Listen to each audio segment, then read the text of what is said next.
It's time to accelerate. Hi, I'm your host, Andy Paul.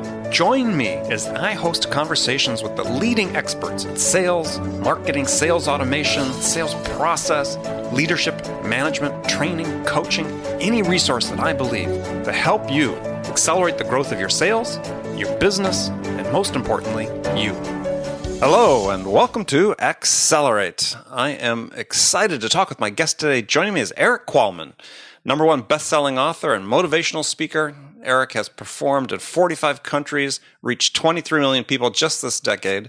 And his books include bestsellers like Socialnomics, How Social Media Transforms the Way We Live and Do Business, Digital Leader, 5 Simple Keys to Success and Influence, and then today we're going to talk about how to sell on LinkedIn, his latest book, How to Sell on LinkedIn, 30 Tips in 30 Days. So Erik, welcome to Accelerate. No, thanks for having me on Accelerate. It's great to be here. Well, I appreciate it. So, I had sort of a skeleton introduction there. So fill in the introduction a little bit. Tell us about yourself. Yeah, so my career has always been the digital side, a lot on the business side. But then in 2009, I wrote a book called Socialnomics just because I thought that was the greatest new thing in the change in communication. And my background was in digital and search. And then from there, the book went #1 in 8 countries. I got on stage and spoke. And then an agent said, you can make a career doing this. And fortunately, I had a background in speaking from my previous jobs as the head of marketing at Travelzoo. I worked at Yahoo back when they were kind of the Facebook of the day. And so I was very fortunate to be right place, right time, how you define luck. And so I've been doing that now for the last 8 years. I've written 5 bestsellers. And as you mentioned, the latest is How to Sell on LinkedIn. So it's been really fun. My main vocation, aside from writing, is I do motivational speeches for mainly large companies, Fortune 1000. So it's been a great ride, and I've met a lot of great people like you, and so it's an honor to be here. So first question for you then, and we're going to talk about this book, How to Sell on LinkedIn, which I really enjoyed. But the first question I had about that is, here you wrote some really pretty brilliant thought leadership pieces, Socialnomics, Digital Leader, and then you come up with sort of a really sort of prescriptive how-to step-by-step guide for LinkedIn. So what was the impetus to write the book on LinkedIn? They always say if you want to write a book, write a book. And so the first one's always the hardest. Once you start writing, you're going to get an idea for another one. So part of it, when I was writing What Happens in Vegas Stays on YouTube, I understood that there was a nuance of LinkedIn that needed to go deep on. And then beyond that, the real impetus for it was when I was speaking at these large companies, a lot of the questions started to center on LinkedIn. So I'd touch on LinkedIn, how to sell, just briefly. And then all of a sudden, they'd really dig into that. And then I'd talk to them more, and they'd say, yeah, we're trying to write guides for our sales team on how to sell on LinkedIn. We don't know what we're doing because I'm in social media, and they've assigned this to me, and I've never sold anything in my life. Or I'm in this department in HR, and they've handed us LinkedIn, and I'm supposed to tell the sales team how they have to get a profile up in a summary. So the more meetings I sat in, especially at the C level and also the sales level, I started to they told me basically, they gave me the idea that said, hey, if you could write a very digestible book for salespeople, it would be huge. And I'd go, I can do that. So then I was fortunate to be able to put it together and put it very easy. I always say, take 3 minutes a day. You're in sales. I want you out there selling. So this book is just 30 tips in 30 days, less than 3 minutes a day, because I want you out there meeting people, having those coffees, having those lunches, and then augmenting it with LinkedIn to go deeper with those contacts. Well, and that's really one that I was going to get to that a little bit later, but I'll bring it up now since you raised the subject. This one of the things that's different about your book is that you say, look, hey, it's not just, we're not going to do everything virtually here. We may connect virtually, but at some point we got to talk face to face, person to person. And that's what's missing from a lot of LinkedIn books. That's like, yeah, we can do it all online. It's like, no, this is still sales, still a people to people business. It is, and you got to use your EQ, your emotional intelligence more than your IQ. But at the end of the day, I always say these tools do not replace face-to-face. They're there when time and distance are an issue. They're there to deepen relationships. But if you don't use them properly, you're going to use them incorrectly, and it's going to be a lose-lose for both folks. And so that's really the viewpoint of this entire book is those 30 tips really showcase, okay, this is where it matters offline, and here's how you combine it with the online together and working in harmony. Which is, I think, what makes it really important for people to pick up and read because, you don't get that combined perspective very frequently. So you start off, sir, the book, we talk about, you have a lot of statistics, so I thought they were interesting for people to find out is 45% more. I think most of these come from LinkedIn. Is 45% more opportunities created if you're using social selling, 3 times more likely to achieve quota if you're deeply involved with it. But the thing I thought was sort of interesting, you said 98% of reps with 5,000 plus connections achieve quota, which, the caveat is that's not a clarion call to go out and rush out and make random connections. No, it's not. I just thought that was an interesting data point, that essentially, if you're in there connecting, I talk about it as one of the tips, you got to network before you need the network. And a lot of us make the mistake of only networking when we actually need the favor or need the sale, or if it's transactional. And so I go in deep on a lot of the tips about don't view everything as a transaction. You got to play the long game, but in a short time frame. I know that sounds like an oxymoron, but it's, okay, play the long game, but in a hyper accelerated path. So meaning that it might be a 6-week process, but don't pepper the person 3 times within 3 days. It's, start a conversation, a dialogue. And a lot of it's what you do in the offline world, but we forget that when we get online, we try to sell right away, and that turns people off, just like it would at a cocktail party. So that's why I'm trying to help people out on LinkedIn, is that just like in the offline world, is there's an art to the conversation online as well. Yeah, when I think people take the perspective, as you said, as something they wouldn't do in an offline world, but online, they feel like they have a really limited period of time to make an impression, so they feel like they have to do it all the first time, the first outreach, the first interaction. No, you're exactly right. That's why I talk about, listen first, sell last. And so as a salesperson, like, you're crazy, I got to meet my quota. I go, that's how you're going to meet your quota. And I actually do this. Like for our business, when I talked about I get on stage, is that my team, when they use LinkedIn, they take the longer approach, and it always works out in the end for us. So it's just listen first. What's their issue? And again, a lot of the stuff's old sales tips, but it's the same that applies online as well. All right, so let's dive into some of the tips. So I'm going to just highlight the ones I thought that you had some sort of different takes on from what normally people would have heard in some book like this. One is constructing your killer summary. Is you use the phrase you have to be likable. And this is something that I imagine is probably not in the mind of a lot of people when they say, I can make myself seem attractive but not likable. No, you're right. And when it comes down to the summary, to be specific on that, I give specific tips on how to write it more of a story. Well, and so it's as a dialogue, which I liked, to use, if you want to learn how to use real world language, is envision you're doing this dialogue with somebody, and that's the language you should use in your profile. Exactly. And it connects more with the person. They go, oh, I understand that person. And so I don't have the script right in front of me, but what I wrote in the book was essentially, if you're in the construction, let's say you're an architect or in the construction business, is you don't list out all the construction words and the fancy words that no one really understands, that it doesn't make you human. It's really, hey, since we all got our favorite Christmas gift, or we all got our favorite holiday gift, and we all got our favorite birthday gift. Let's say we all remember our favorite birthday gift. My favorite birthday gift was when I was 8 years old. I got a Lego construction set. And since that time, I fell in love with the architecture behind construction. And that's why I've done it all my life. And then you put in something about what a client said that's like, and that's why all of my clients have always been satisfied. And they say the 2 things that they like best about me is I'm always on time and under budget. So whatever those 2 things are, is that you're kind of selling in there a little bit, but at the same time, it's a short story and trying to keep it tight. And it's not you as a robot or a person as a robot. And the other caution you throw in, which I think is an excellent one, because too often people resort to this, is stay away from sort of the overblown adjectives, the world class, the industry leading, the so on and so forth.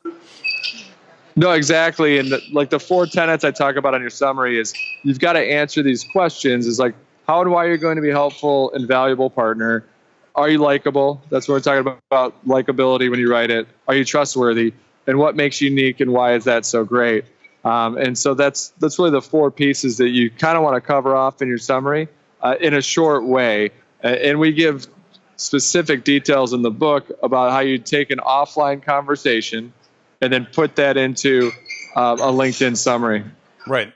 And I think that's a great way for people listening, when you think about your summary, is, imagine if you're talking to, as you said, talking to a friend offline about what you do and why you're passionate about what you do and how you help your customers. And I imagine when you're talking to your friend, you don't say, I'm a world-class expert in whatever, or, the overblown language. So you get that real-world language, everyday language in there, which again, is a great tip for people. So the next thing that I thought was very interesting, you're talking about finding prospects. And you went through a sort of series of steps about how to find influencers in your space and how to use them to surface prospects. And what I thought was really interesting as you talk about, you're engaging with seeing what the thought leaders are interested in. You're seeing who's asking questions of the thought leaders, and oftentimes that then become prospects that may be in need of your product. No, you're exactly right. There's always thought leaders in each space. And so you go out and find those folks. A lot of them are LinkedIn. So if you go into LinkedIn groups, so whatever group is specific to your industry, let's say that you manufacture ice cream, it might be the ice cream manufacturers group, and you go in there and then there's conversations within there. And it's usually the people that are asking the questions. And the beautiful thing about LinkedIn, you can see their title, you can see their position. And often those questions are pointing out a challenge, an opportunity, or a pain point that person is currently facing. And so if you can help provide an answer in that forum to that person, then you're now providing value to that person. But also, too, you've now identified a prospect of something that you can help solve their pain point or tackle that opportunity that they have out there for. So that's why I love a tool like LinkedIn, because it's kind of all out there in front of you. And like I just mentioned, as a salesperson, you might be going, whoa, that might be a little bit of hard work. And I always say the great thing about hard work is going to separate you from the competition. That's the beautiful thing about it, is that your competitor's not going to do that. So while you doing that, you're going to stand out. You provide that value. And at the end of the day, like I said, it's hard work, but it's not that many minutes invested in it to find those prospects out there. Right, and without resorting to too old of a cliche about hard work, to reference what you talked about being lucky in the early part of the conversation is, my father always told me the harder you work, the luckier you get. So true. No, that's true. So, well, the other thing you said in there that I thought was, again, a nuance that interesting for people to absorb and to perhaps implement in their own profile is you talked about focus on the thought leaders in your space and then do some research, see what they have in common, and then adjust your profile to make sure that you're appealing to what that commonality is. Yeah, you're exactly right. Don't recreate the wheel. The beautiful thing about having over 7 billion people on the planet is that your idea is probably not necessarily a new one, but it is unique in the terms of how you utilize it or how you position it. So go look out at the 2 or 3 people that you're aspiring to kind of become and see what the common traits they share on LinkedIn, or what they're producing, or their language, what they're writing, where they're writing.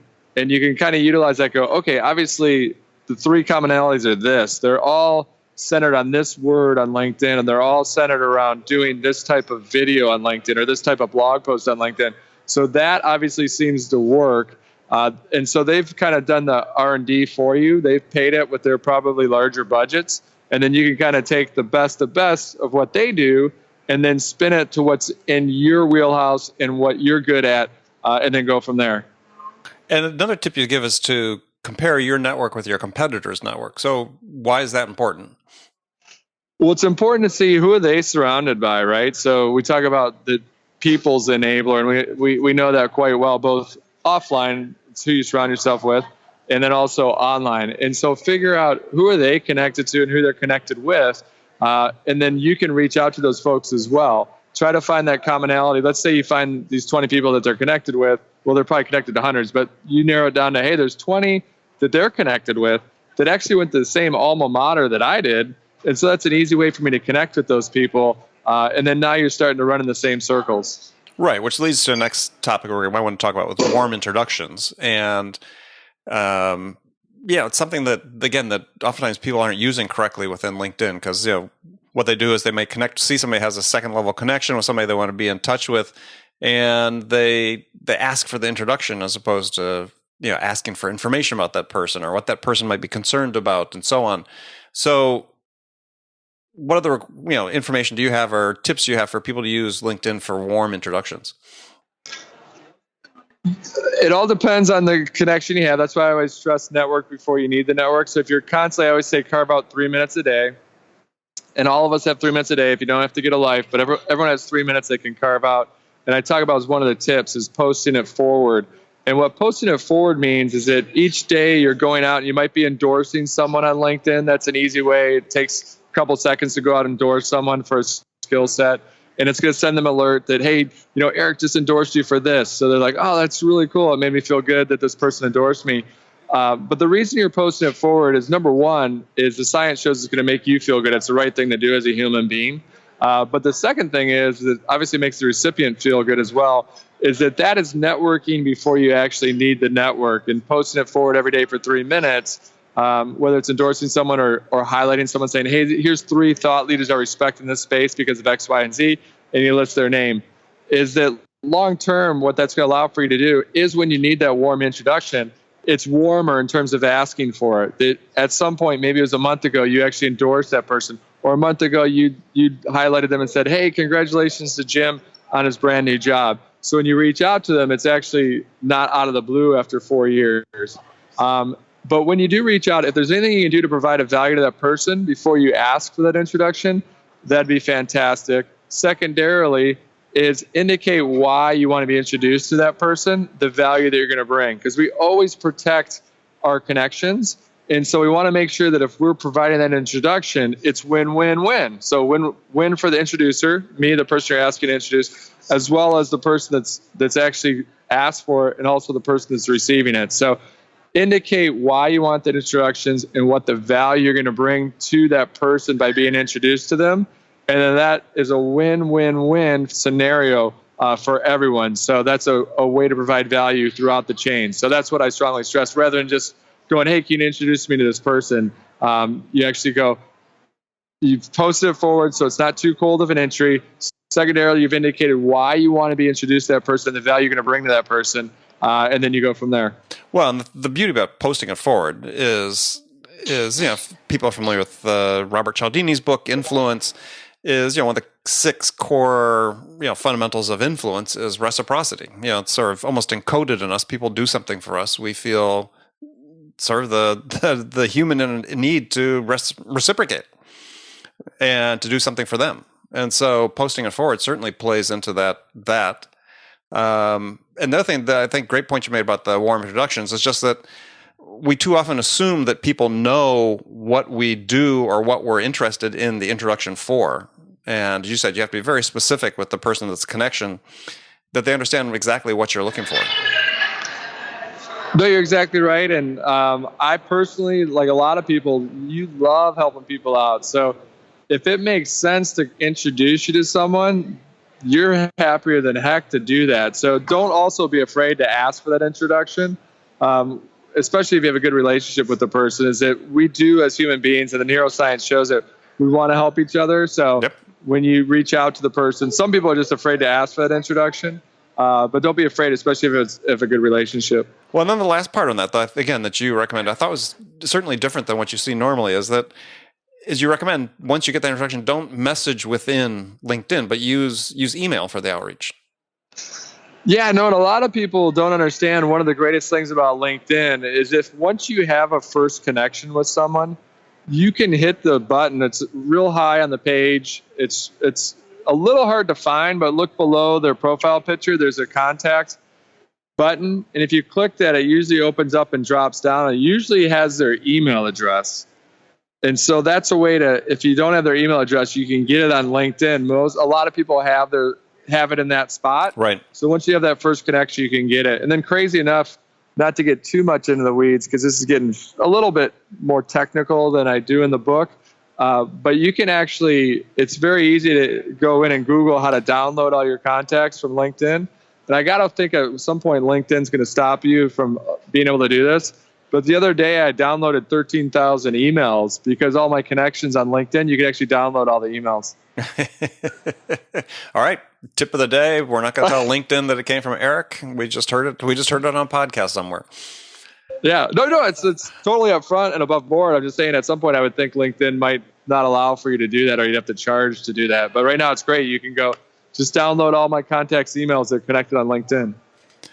All right, everybody's sitting here. We'll give people a second to write that one down.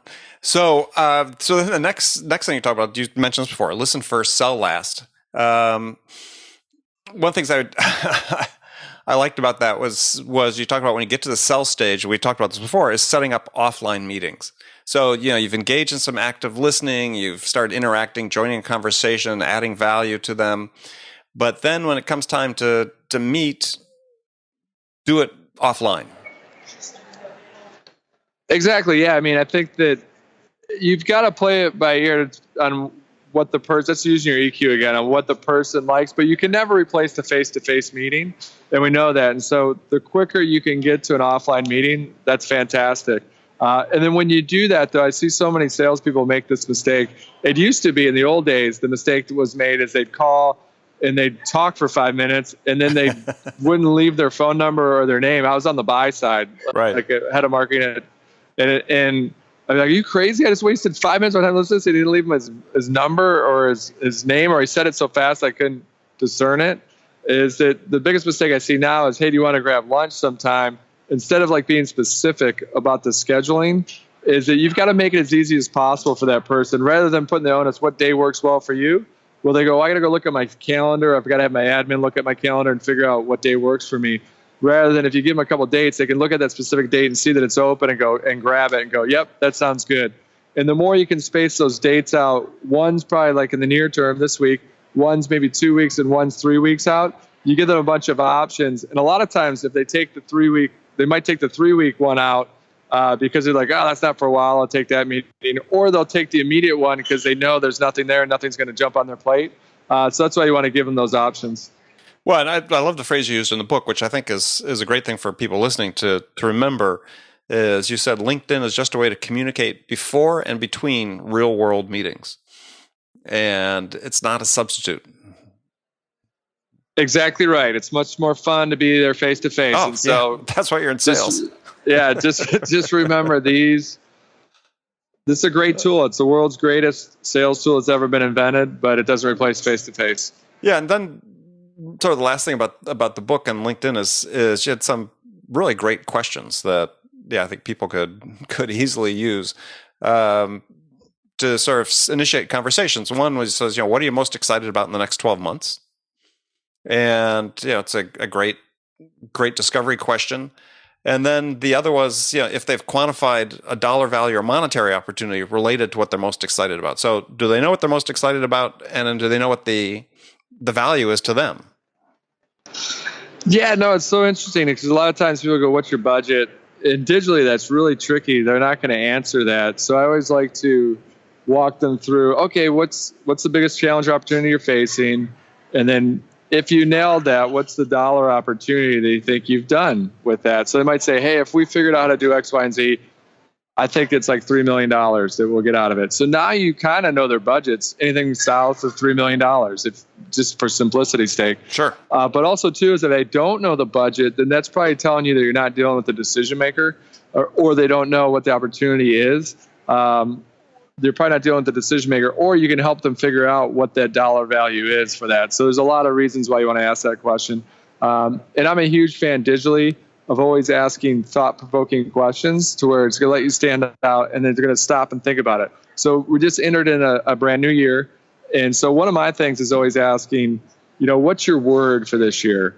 And so that's what I start a lot of emails with, or have it just as part of the sentence is, do you have a word for this year? My word's empowerment. And everyone's going to stop and think about that. They're like, I don't have a word. No, they'll actually pause and think. And they usually shoot you back a word. And now you know what their focus is if they do send you a word. And now you can be their cheerleader throughout the year to make sure they're holding up to that word. But every conversation from a personal standpoint, now you know where they're coming from. But the most important reason is it's going to give you a response, because they're going to stop, think about an answer to that specific question, and they're going to send you an answer. Yeah, I mean, it's sort of Brent Adamson, who wrote The Challenger, or a co-author of The Challenger Customer, Challenger Sell, says it's a great question to ask. It's fairly close to what you're talking about is, ask the customer something they should know about their business but don't. Yeah, exactly. And depend on your personality, depend on the person that's on the other end.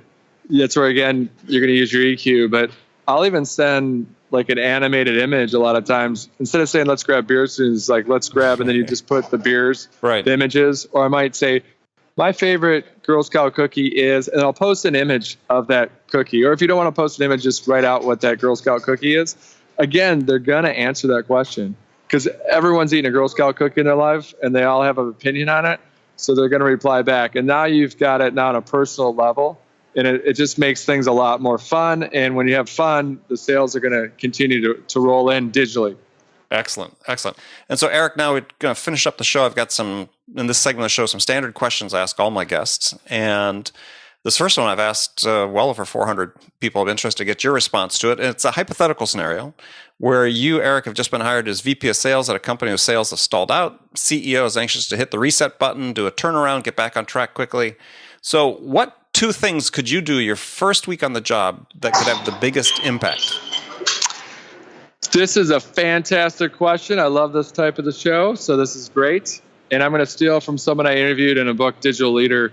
I was talking to a turnaround CEO, and I asked her, how do you go into these companies that seem like they've got good executives before you, and you come in and turn them around? And so this is going to answer your question. Sure. This is what I would do, is what she does. Is I'd come in, I go, I want a list of your top 50 customers. And if they don't have that list, most of the time they do, then it shows that things are really a mess. Yes. Then you have to figure out how to get that. You'll have to do a little more research to get the top 50 customers. But then I actually would go and meet with them face to face and ask them 2 questions. Why do you buy from us? What do you buy from us and why do you buy from us? What do you buy from us and why do you buy from us? And you'll start to see a pattern across 80%. 80% will be the same answer. And then I turn everything around those 2 answers. What are they buying and why are they buying? And just hyper focus on that as much as possible.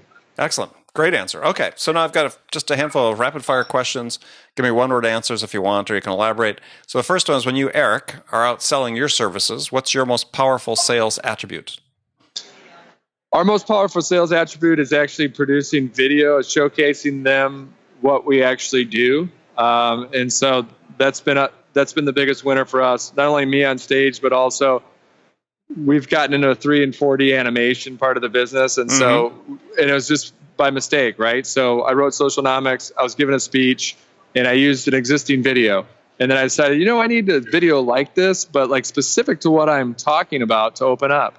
And so I went and wrote a script and then hired a kid. I was in Boston at the time. So I got someone from the local university at MIT and asked him, how much can I give you $300 for you to produce this video? And he did, and then away we went. That thing was massively viral.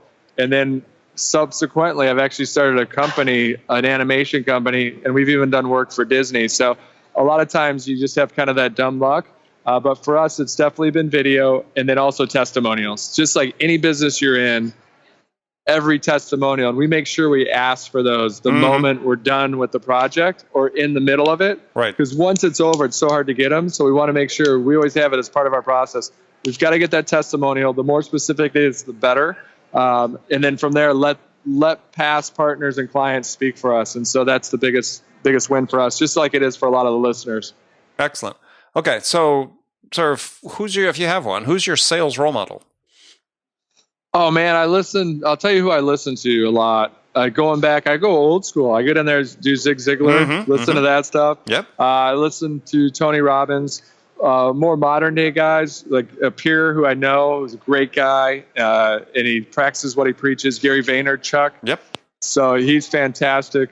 Listen to his stuff, and so those are the 3 main ones I listen to. Now, okay. I also am very religious, and it's interesting.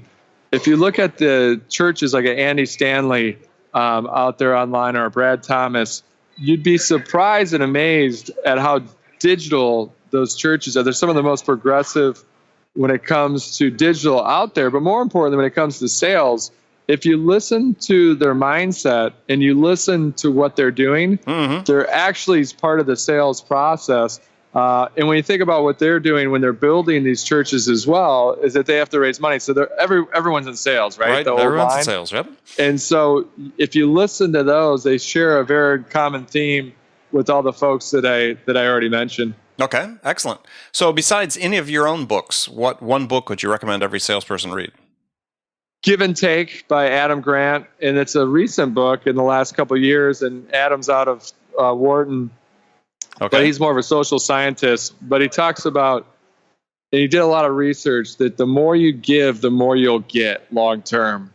And right. it's so that in sales, sometimes I mentioned earlier, we're so transactionally focused, the here and now, because we've got quotas to meet. But as we look at it, I'd say Adam Grant, Give and Take, because it'll give you a nice little breather and break from your normal reading of traditional sales books.